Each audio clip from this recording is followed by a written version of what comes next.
Presidente, Projeto Nacional de Desenvolvimento, você fez um livro, né? E deixa eu te contar, porque eu pedi da Amazon o teu livro, né? E aí, quando você confirmou essa live, eu digo, mas meu Deus, cadê o livro que eu pedi? E a Amazon, no máximo, demorava 20 dias para entregar aqui em Manaus, agora está demorando 2 meses, né? O Jeff Bezos deve estar, né, empantufado. E aí eu recebi aqui o livro, viu? Tá aqui. Tá até no plástico, veio sexta-feira. Sexta-feira chegou para mim, ó. Dá para ver aí que tá no plástico? Dá para ver, dá. E aí eu vou começar a ler, tá? Chegou recentemente e já divulgando aí para a turma começar a comprar. E uma sinopse rápida sobre esse livro, o que a pessoa pode esperar ao lê-lo. O livro é escrito para jovens, é para todos os brasileiros, mas eu especialmente gostaria que os jovens brasileiros tivessem a condição de ler esse livro, porque o livro ele explica o Brasil que nós temos, o que aconteceu com o Brasil, ele mostra que o Brasil foi o país que mais cresceu no mundo capitalista entre 1930 e 1980, e que de 1980 para cá colapsou o velho modelo nacional desenvolvimentista, e nós que crescemos meio século a 6,25% ao ano em média, caímos para 2,2% entre 80 e 2010. E agora a tragédia foi para o fundo do poço. Entre 2010 e 2020, nós crescemos 0, num país que nascem 2 milhões de bebês ainda. Então eu procuro explicar o que aconteceu, descrevo a situação brasileira com números, objetivos, etc., etc., e proponho uma saída, com números, com orçamento, com prazos. E, basicamente, eu estabeleço uma meta de que o Brasil tem condição de virar uma Espanha, do ponto de vista de qualidade de vida, de indicadores socioeconômicos, em 30 anos. E procuro, então, dizer, nesse prazo, de onde é que viria o dinheiro e estabeleço propostas muito práticas, muito concretas, de reindustrializar o Brasil. Enfim, é um livro que mostra que o nosso problema é muito grave, é um problema estrutural muito grave, mas termina de forma esperançosa, mostrando caminhos.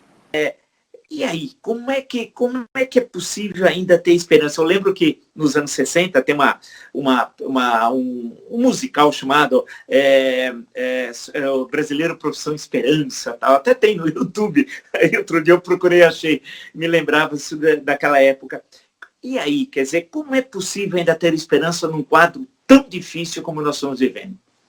Por isso eu associo a palavra dever, né, com a palavra esperança. Normalmente essas duas palavras não andam associadas. Veja, a minha esperança vem da minha vivência pessoal. A minha geração, eu tenho 62 anos, acredita no milagre que a política é capaz de fazer, porque nós fizemos. Não é assim? Concretamente, nós tínhamos um inimigo comum, que era o autoritarismo, a ditadura, e nós tínhamos ali uma crença em nós próprios de que nós éramos capazes não só de subverter a ditadura, mas até de mudar revolucionariamente as próprias estruturas. Né? Eu sofro as influências do pulso libertário de 68, enfim. Mas essa minha esperança não vem só desse testemunho, vem da percepção real do Brasil, porque eu conheço o Brasil e acho muito difícil que, fora talvez o Lula, que também perdeu um pouco agora o testemunho, eu sigo nessa mesma atividade, ninguém conhece o Brasil como eu. Eu já dormi no quartel em Tabatinga, lá na fronteira do Brasil com a Colômbia, já conheço 18 dos 22 municípios do Acre, vai entender por quê, aí a migração nordestina, meu avô foi para lá, eu rabisquei o roteiro, o argumento de um filme sobre a verdadeira conquista do Acre, que está por ser conhecida. Eu conheço a decadência econômica e explico o que aconteceu na metade sul do Rio Grande do Sul, nesse eixo, né, Santana do Livramento, Pelotas, a região das Missões, enfim, conheço o Brasil. Vale do Jequitinhonha, Mucuri, ajudei os produtores de cachaça, gemas e joias. É uma vida dedicada a isso. E daí eu tiro desse conhecimento um testemunho que está no livro. O Brasil multiplicou por 100 a sua riqueza no século XX.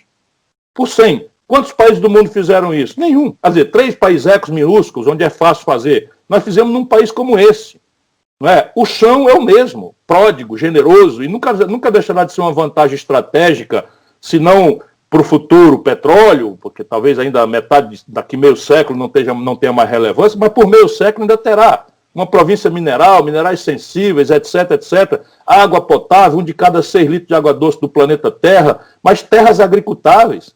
O Brasil tem multiplicado sua produção agrícola sem expandir a área. Não faz sentido deixar queimar a Amazônia. É só um brutamontes, um imbecil como esse Bolsonaro e essa equipe de canalhas que o cercam, porque eu esquento o sangue quando eu fico pensando nessa equipe de canalhas que o cercam, né, que estão destruindo a imagem do Brasil lá fora, queimando a Amazônia, impondo cloroquina para populações indígenas, só porque ele mandou comprar superfaturado 6 vezes e o Exército comprou, né, manchando a farda de Caxias. Tudo isso é uma vergonha, mas vou voltar aqui. Então, fisicamente, nenhum país do mundo tem no seu território, talvez a América do Norte, com tal prodigalidade aquilo que o Brasil tem. Sob o ponto de vista humano, nós temos alguns problemas dramáticos, mas nenhum deles é aquele que aparta, por exemplo, as comunidades do Médio Oriente ou do Oriente Próximo. Nenhum deles é o problema que a França está experimentando pela emergência de seu primeiro país islâmico na Europa Ocidental, tendo que fazer norma de não deixar a mocinha ir para a aula com a burca, porque veja a violência que é para a tradição francesa, cultura francesa, né, pela condição de descolonização recente de Argélia, de Marrocos, etc., e todas essas tensões tremendas ali acontecendo na Europa, né, milhões de pessoas, depois de tudo, saem nas ruas defendendo a não vacina contra a Angela Merkel, que talvez seja a única estadista em atuação hoje no mundo, e o Brasil não tem nada disso. O Brasil tem um problema que é a ignorância. Né? Ignorância trágica, ignorância doída, ignorância das elites, né? Ignorância cupidez das elites. Mas isso é um dado removível. E aí, Vila, de onde é que eu tiro isso? É desse otimismo politiqueiro que a gente parece às vezes obrigado? Não, é daqui do Ceará. Quando terminar essa entrevista, você que é um professor e curioso, veja no Google, onde estão 82 das 100 melhores escolas públicas básicas do Brasil. Não é uma proporção razoável, não. 82 das 100 melhores escolas estão aqui no Ceará. 41 de cada 100 garotos de ensino médio no Ceará estão em escola em tempo integral e ou profissionalizante, saindo da escola com estágio remunerado pelo governo. A evasão escolar no nível médio brasileiro é de 60%, aqui é menos de 1%, na escola pública. Ou seja, é possível você mudar esse elemento humano. E aí eu termino dizendo que o céu, abençoado pelo Cruzeiro do Sul, é o mesmo.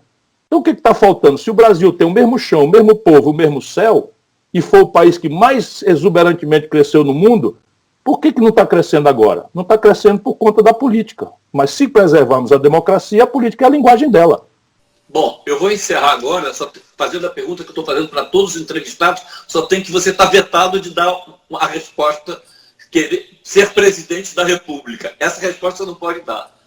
Qual é o seu grande sonho? O meu sonho é ser memorável ao lado de brasileiros como José Bonifácio de Andrada, Getúlio Vargas, Juscelino Kubitschek. Né? Que no futuro meus filhos, meus netos, possam ouvir alguém mencionar que eu posso estar na companhia, ainda que modestamente, desses grandes vultos. Um foi o fundador, aquele que inou um Brasil soberano, José Bonifácio. O outro foi aquele que radicalizou a fundação do Brasil moderno, e o Juscelino foi o ápice desse modelo em que dava tudo certo. Fomos bicampeões de futebol, 58, 62, criamos o Cinema Novo, ganhamos o Festival de Cannes, né, criamos a Bossa Nova, enfim, fomos campeões mundiais de tênis com a Maria Esther Bueno, fomos campeão mundial de boxe com Eder Joffre, tudo dava certo no Brasil e nós chegamos a crescer 15% ao ano. Né, e isso está tudo aí. E eu quero despertar esse Brasil, para amanhã alguém se lembrar de mim como um cara que, como o Zé Bonifácio imaginou, sonhou com um Brasil forte, poderoso, respeitado internacionalmente, que manda no seu próprio nariz, com uma política exterior dinâmica, com um processo de defesa profissional que proteja a nação brasileira e não nos entregue aos estrangeiros como está acontecendo hoje, e que eu seja capaz de devolver a condição de trabalhar e produzir para quem quer trabalhar e produzir no nosso país.